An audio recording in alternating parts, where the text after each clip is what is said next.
le vice-président du conseil départemental, monsieur l'adjoint au maire du maire de Toulouse, il ne doit pas être très loin, mesdames et messieurs et chers amis. J'ai relu avec beaucoup d'attention le discours du président de la République prononcé fin 2014 lors de la conférence nationale du handicap. L'UNAPI partage les constats sur l'incapacité de notre société à prendre en compte les singularités liées au handicap des individus et leurs conséquences sur la vie familiale. L'UNAPI partage le cap fixé d'une société inclusive et elle s'engage à la mettre en œuvre avec tous ses moyens, professionnels et bénévoles. Nous sommes 1800 personnes cette année, 200 de plus que l'année dernière, je vous le rappelle puisque vous étiez déjà présentes parmi nous. Nous sommes donc 1800 personnes réunies à Toulouse pour l'Assemblée générale de notre Union nationale, l'UNAPI, et pour notre 55e congrès consacré à la vie quotidienne des proches des personnes handicapées intellectuelles, pères, mères, frères, sœurs, beaux-parents, grands-parents. 1800, c'est un record de participation. Depuis 5 ans maintenant, la participation au congrès augmente chaque année. C'est le signe d'un engagement fort des associations à défendre les droits des personnes handicapées mentales, de leurs familles et des moyens attribués à nos associations pour recruter des professionnels qui assureront le meilleur accompagnement possible de nos enfants en respectant les difficultés engendrées par leur handicap pour accéder non seulement à plus d'autonomie, mais à une citoyenneté pleine et entière. Nos liens familiaux avec une personne handicapée intellectuelle bouleversent tous les équilibres d'une vie familiale ordinaire. Il nous faut organiser cette vie différemment, non pas uniquement du fait du handicap de notre enfant, mais surtout du fait des multiples discriminations que vit notre enfant et par voie de conséquence l'ensemble de sa famille. Vous avez devant vous, enfin là pour le coup derrière vous, des parents qui vivent dans leur chair ces injustices criantes, ces situations humiliantes. Vous avez devant vous des frères et des sœurs adultes ou mineurs qui sont venus vous demander quand cesseraient ces discriminations. Ils sont venus vous demander, Madame la Ministre, quand cesseraient ces discriminations. L'engagement d'une famille courageuse dans une bataille judiciaire, la famille Loquet a créé un électrochoc national. Cet engagement, accompagné par l'UNAPI, a mis en lumière ce système français qui contraint les personnes les plus sévèrement handicapées et leurs familles à vivre sans aucun soutien de la nation ou à accepter un exil en Belgique, loin des leurs. Exil entièrement financé par l'assurance maladie ou les conseils départementaux. Votre prédécesseur, Madame Carlotti, a enclenché un processus en renonçant à faire appel de la condamnation de l'État. Elle a pris la responsabilité de faire diffuser une circulaire demandant la mobilisation des acteurs du champ du handicap pour trouver des réponses adaptées aux situations de vie les plus critiques. Elle a demandé la production d'un rapport sur la question des personnes dites sans solution. Vous avez fait vôtre les conclusions du rapport de la mission Pifto il y a presque 12 mois déjà, et vous avez nommé une personne de renom pour suivre un projet de mise en œuvre des préconisations du rapport. Ce projet avance au rythme que nécessite une conduite du changement. L'UNAPI s'en félicite et d'ailleurs, elle y contribue. Elle s'interroge cependant sur la mise en œuvre des solutions d'urgence pour les personnes vivant des situations critiques. Vous vous êtes engagé devant les représentants du Comité d'entente nationale à ce que la mission de Madame de Saulle développe cet axe particulier qui relève d'une opération de sauvetage vitale pour ces personnes et ces familles. Et puis plus rien. Que dois-je leur dire? Qu'elles ne sont pas prioritaires? Qu'elles doivent attendre que l'une d'elles commette l'irréparable pour que les responsables de notre pays s'inquiètent à nouveau de leur sort? Ces familles connaissent la réponse de l'UNAPI, sa forte implication à leur côté. Elles attendent une réponse du gouvernement, une réponse concrète, rapide et à la hauteur de la valeur de leur vie. D'aucuns peuvent considérer que dans un pays meurtri par tant d'incertitudes, par la crise de son modèle économique, mais surtout de son modèle sociétal, les personnes handicapées mentales ne sont pas les plus mal loties. Nous apprécions d'ailleurs les décisions prises par l'exécutif de ne pas toucher au montant de l'enveloppe consacrée au financement des établissements et services. Nous pouvons cependant regretter que le plan de création de 50 000 places, annoncé en 2008, ne soit pas toujours exécuté. Il correspondait à des besoins, ceux d'un jeune qui avait 11 ans et qui en a aujourd'hui 18, ceux d'une femme qui avait 55 ans et qui en a aujourd'hui 62. Les besoins individuels de ces personnes ont évolué plus vite que notre capacité collective à répondre à ce qui pourrait leur apporter une vie digne. Plus de 13 000 enfants sans solution éducative, 20 000 enfants sans scolarisation, 6 000 jeunes maintenus en établissement d'enfants sans réponse à leurs besoins d'adultes, 6 500 personnes handicapées condamnées à l'exil en Belgique, 30 500 personnes handicapées mentales vieillissantes sans solution adaptée, soumises à une affreuse spéculation sur leur fin de vie, puisqu'en entrant en EHPAD à 62 ans sans accompagnement adapté, leur espérance de vie n'excède pas 3 ans. Ces familles sont représentées par nos associations réunies ici. Elles attendent une réponse de la part du gouvernement. Madame la ministre, nous ne nous livrerons jamais à des exercices d'impudeur collective qui en autant semblent porter les fruits que nos enfants sont en droit d'attendre. Cela fait 55 ans que des parents se sont réunis pour porter au cœur de la société française la fabuleuse histoire de la reconnaissance citoyenne de leurs enfants handicapés mentaux. Au lendemain d'une guerre au cours de laquelle plus de 40 000 personnes handicapées hospitalisées sont mortes de faim et de froid, des familles, partout en France, se sont réunies et ont décidé que pour réussir, il ne fallait pas simplement accompagner, il fallait porter une politique de conquête des droits pour ces personnes humaines, oubliées des politiques publiques qu'étaient leurs enfants. Et depuis 55 ans, cette flamme, cette ambition pour la chair de leur chair, pour la chair de notre chair, ne nous quitte pas.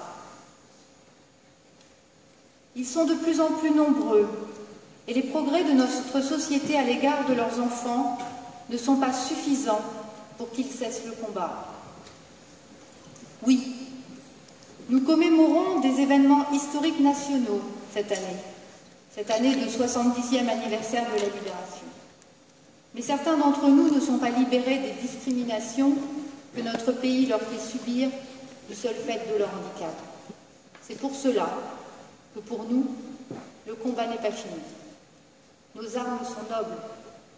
L'objectivation des besoins des personnes handicapées, la défense de leurs droits fondamentaux et de ceux de leurs familles, le dialogue avec les pouvoirs publics, l'innovation, la responsabilité de la création et de la gestion des réponses aux personnes handicapées. Ce sont les armes de citoyens dignes et responsables, et pour autant totalement déterminés. Quand certains d'entre nous s'éteignent, au bout d'un long combat, ce sont d'autres qui se lèvent. pour porter la même ambition, à bras le corps, à bras le cœur. C'est cela, notre éternité.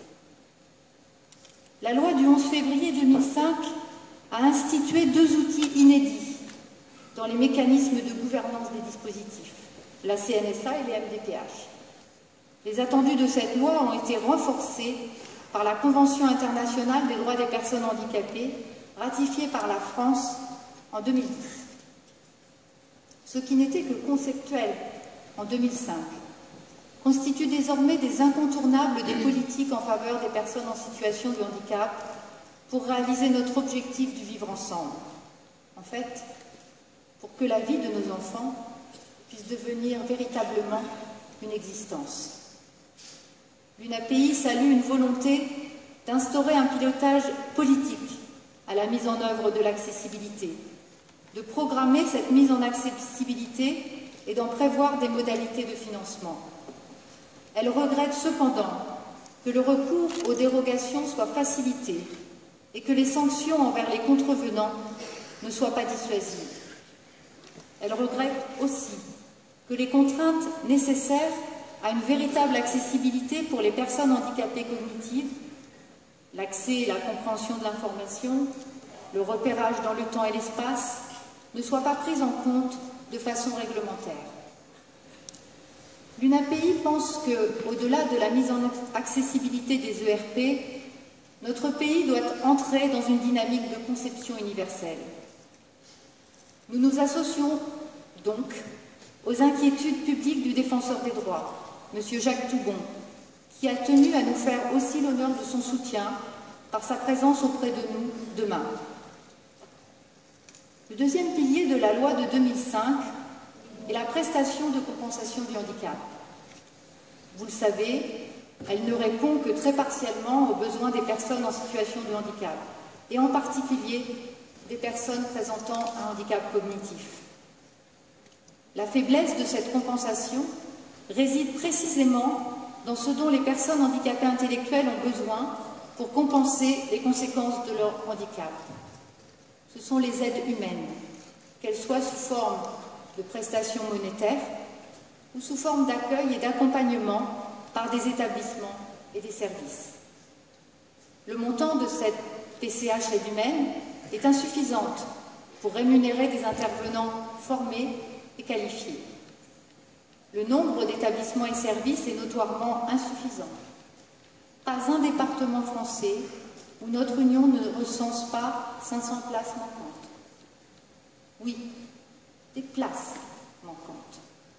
Nous avons tous notre place dans la société et nous pouvons en changer. Le mot « place » est un terme utile quand il s'agit de la financer. Nous pourrons ensemble, comme vous nous y avez invités l'an passé, parler de parcours lorsque la réforme de la tarification sera effective et lorsque les parcours pourront être financés à leur digne hauteur.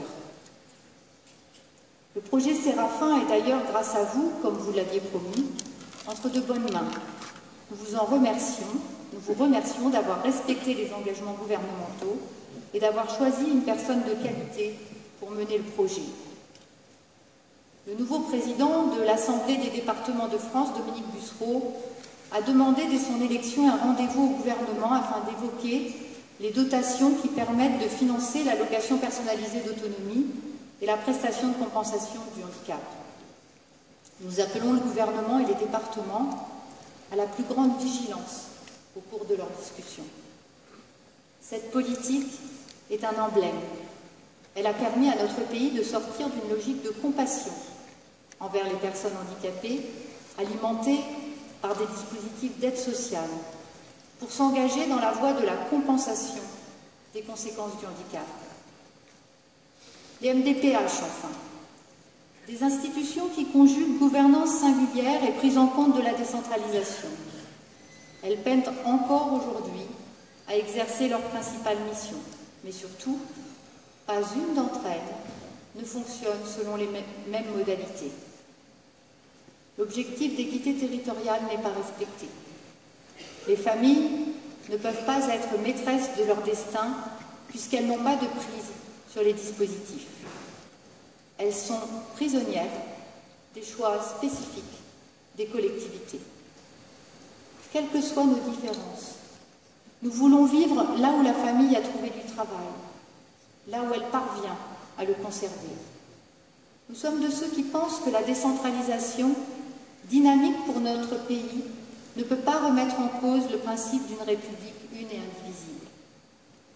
Merci d'avoir entendu l'UNAPI sur notre volonté de conserver au MDPH leur gouvernance.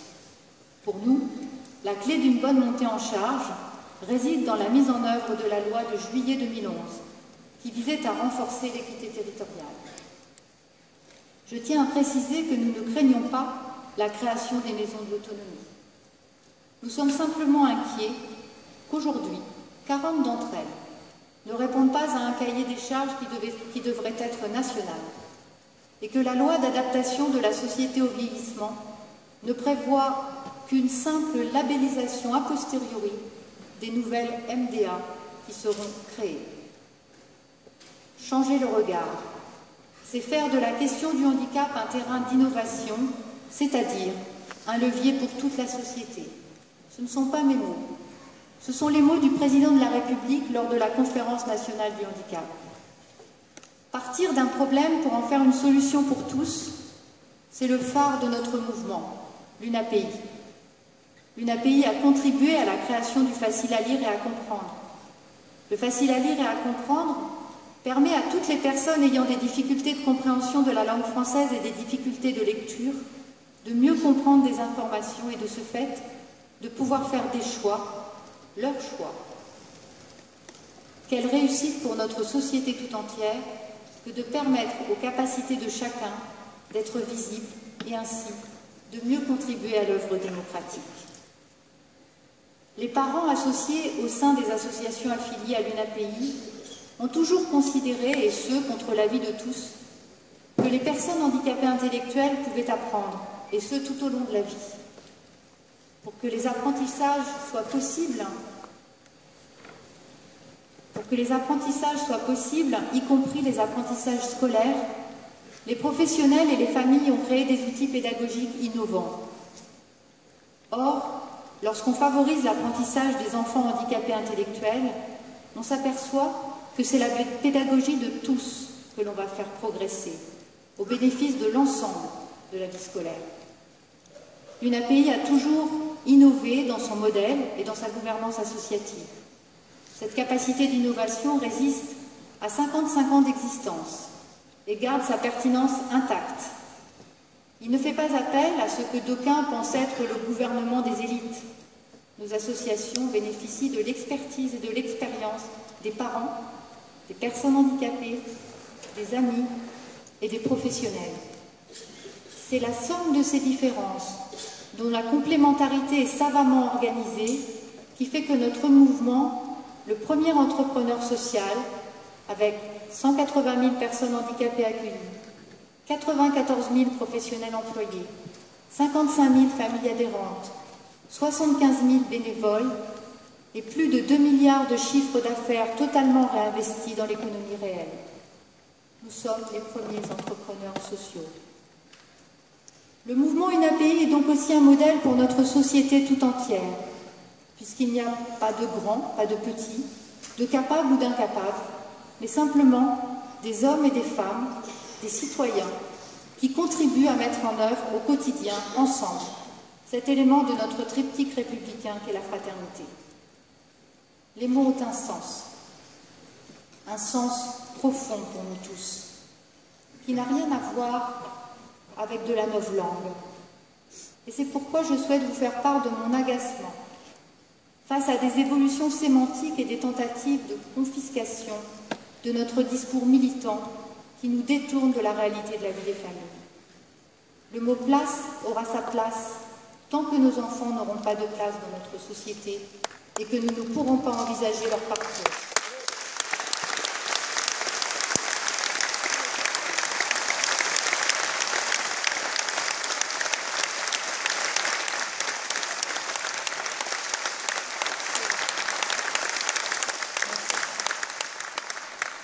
Le mot « aidant » ne peut se substituer à celui de « parent », tant que les parents devront être systématiquement les principaux aidants.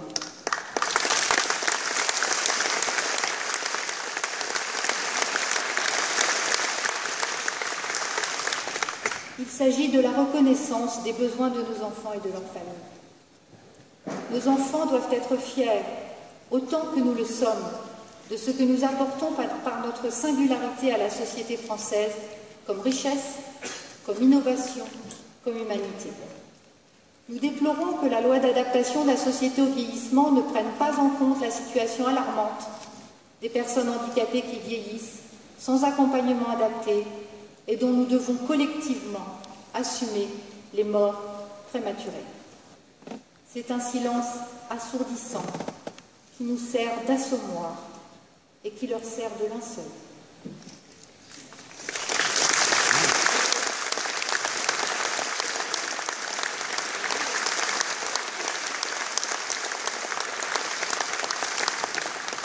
Nous, parents, personnes handicapées, amis et professionnels, passons le plus clair de notre existence à créer avec le concours des pouvoirs publics des solutions qui ont permis aux personnes handicapées intellectuelles de valoriser leur potentiel et de gagner en espérance de vie. Que faut-il donc pour que cet âge de la vie, si valorisé dans la bouche de ceux qui portent le projet de loi, le soit aussi sous forme sonnante et trébuchante, pour des projets qui prennent en compte la singularité du vieillissement des personnes handicapées intellectuelles. Nous déplorons aussi que le projet de loi de santé, au motif de prendre en compte la santé de tous, ne soit pas attentif à la santé de chacun. Nous gardons espoir dans les stratégies administratives, puisque le président de la République s'est engagé à fixer des objectifs spécifiques de prise en charge des personnes en situation de handicap dans le cadre des contrats qui vont être signés entre les ARS et les maisons de santé pluridisciplinaires. Elles seront bientôt 500 et devront avoir un objectif en matière de suivi et de soins des personnes en situation de handicap. Le président s'est aussi engagé à ce que l'hôpital ouvre des consultations spécialisées pour les personnes handicapées. Nous serons particulièrement attentifs au déploiement du dossier médical partagé qui permettra de mieux coordonner les parcours de soins et de mieux articuler avec le parcours de santé. Oui, nous portons encore en notre sein des revendications de société générale, mais surtout le souci de la prise en compte des personnes dont la vie n'est jamais pensée comme une existence au sein de notre société. Nous ne sommes pas englués dans nos représentations. Nous passons notre vie à faire du lien, un lien solide avec la société. Nous nous sommes amarrés il y a 55 ans et rien ne nous fera dériver de notre objectif légitime. La vie vaut la peine d'être vécue. Pour cela, il faut pouvoir être libre et non astreint à résidence, voire à l'exil. Il faut pouvoir bénéficier de l'égalité des droits et des chances. Et ces dernières années livrent au grand public des résultats en trompe-l'œil dont nous ne pouvons nous satisfaire. Nous devons tous prendre notre part de responsabilité. L'UNAPI attend aussi la publication du rapport prévu de la Convention internationale de l'ONU relative aux droits des personnes handicapées. Ce rapport doit avoir l'exigence de mettre en perspective ce qu'il reste à parcourir, dans quel délai et dans quels moyens. Avec quels moyens? Comme le souligne le président de la République, notre pays doit apporter les preuves de ses engagements. Et pour répondre aux besoins des personnes handicapées intellectuelles, autistes, polyhandicapées, nous demandons un nouveau plan. Pas un plan spécifique qui prend aux uns pour redonner aux autres, mais un plan global, dans une stratégie globale. Aucune personne handicapée en France n'est suffisamment nantie pour pouvoir partager ce qu'elle a. En temps de croissance, nos enfants ne sont pas prioritaires. La crise ne peut pas alors être un argument d'immobilisme. Sortez les personnes handicapées de cette logique d'aide sociale qui les conduit à hypothéquer leur avenir. Élevez-les au-dessus du seuil de pauvreté dans laquelle elles sont abandonnées depuis toujours. Nous avons convenu que l'éducation était une priorité qui non seulement permet de préparer l'avenir des jeunes, mais aussi de faire en sorte de diminuer les coûts d'accompagnement à l'âge adulte. Merci pour la voie empruntée. Merci pour la parole tenue. Des unités d'enseignement maternel ont été créées spécifiques pour les jeunes autistes. Des unités d'enseignement seront à nouveau créées à la rentrée 2015. C'est ce modèle que nous appelons de nos vœux, ardemment, en soulignant que ces créations ne peuvent pas être faites à moyens constants, sauf à déshabiller les établissements et services pour lesquels vous savez que le nombre de demandes d'admission va croissant. Il nous reste 2 ans, madame, toutes les deux, pour que ce que nous avons engagé soit visible pour les familles et les professionnels de notre mouvement. En tant que militants, nous avons souvent le sentiment de passer plus de temps à empêcher que de bonnes choses soient défaites plutôt qu'à construire de nouvelles œuvres communes. Je suis fière et heureuse de vous offrir, au nom de l'ensemble des 55 000 familles adhérentes de notre mouvement, un recueil de revendications associatives. Il est à l'usage des parents, des professionnels et des élus. Je dirais même que c'est un petit fascicule d'autodéfense pour les familles. Elles peuvent ainsi mieux agir. J'espère qu'elles sauront en faire un usage immodéré et que celles qui ne nous ont pas encore rejoints comprendront qu'il est temps de passer d'une action solitaire à un combat solidaire en adhérant aux associations locales, en s'investissant dans l'action militante pour changer une société qui résiste trop bien à la fraternité que lui dicte notre devise républicaine. Merci de votre présence. Merci de porter sur notre combat un regard encourageant dans un contexte économique où l'empathie ne peut pas remplacer les moyens, mais où au moins l'empathie, Madame la Ministre, évite la violence du mépris que certains, par leurs mots ou leur silence, nous infligent.